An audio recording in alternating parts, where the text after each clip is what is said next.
خداوند یسوع مسیح کے زندہ پاک اور جلالی نام میں آپ سب بہنوں اور بھائیوں کو بہت بہت سلام۔ میرے عزیزو، میرے ساتھ نکالیے خداوند کے زندہ پاک کلام میں سے زبور 70 اور اس کی آیت نمبر 4۔ اور خداوند کے زندہ کلام میں یوں مرقوم ہے: تیرے سب طالب تجھ میں خوش و خرم ہوں، تیری نجات کے عاشق ہمیشہ کہا کریں خدا کی تمجید ہو۔ ہاللیلویہ۔ میرے عزیز بہنوں اور بھائیوں، خداوند کی پرستش ایک اعلیٰ ترین خدمت ہے، اور میں یہ کہوں گا کہ یہ روح کی اعلیٰ ترین مشق ہے۔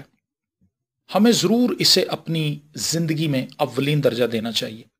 میں آپ کو ایک مرد خدا کے تعلق سے بتانا چاہتا ہوں جو پاسبانی خدمت میں مشغول تھا اور دباؤ، تھکاوٹ اور بوجھ سے دبتا چلا جا رہا تھا، حالانکہ وہ اپنا کافی وقت دعا میں بھی گزارتا تھا۔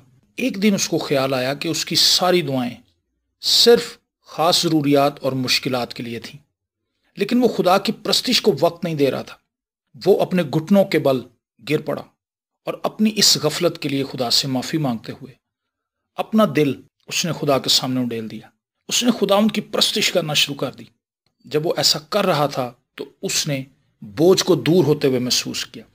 وہ ایک نیا انسان بن کر اپنے گھٹنوں سے اٹھا۔ دباؤ اور تھکاوٹ دور ہو چکے تھے۔ اس نے باطنی خوشی کا راز پا لیا تھا: ستائش، پرستش اور تمجید۔ بہت سے مسیحی باطنی خوشی سے خالی ہیں کیونکہ وہ اپنی روزمرہ کی زندگی میں خدا کی تمجید اور تعریف نہیں کرتے۔ وہ خدا کے کیے ہوئے کاموں کے لیے خدا کی ستائش نہیں کرتے۔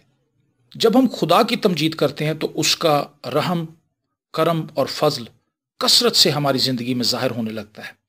ہم مسیح خداوند کی صلیبی موت، اس کے بیش قیمت خون اور اس کے تیسرے دن مردوں میں سے جی اٹھنے کے لیے خدا کی تمجید کر سکتے ہیں۔ یاد رکھیں، جب کوئی مسیحی ستائش کے بھید کو جان لیتا ہے تو وہ خوشی اور شادمانی کے اس دائرے میں داخل ہو جاتا ہے جہاں اسے خدا کے ساتھ گہری رفاقت کا تجربہ ہوتا ہے۔ آج مسیحی ایمانداروں میں مناجات اور التجائیں کرنے والے بہت ہیں، لیکن خدا کی تمجید اور ستائش کرنے کا فن بہت کم لوگوں کو آتا ہے۔ میں آپ کو دعوت دینا چاہتا ہوں، خدا کی حمد و ستائش کیجیے اور اس باطنی خوشی کو حاصل کیجیے جو بیان سے بالکل باہر ہے۔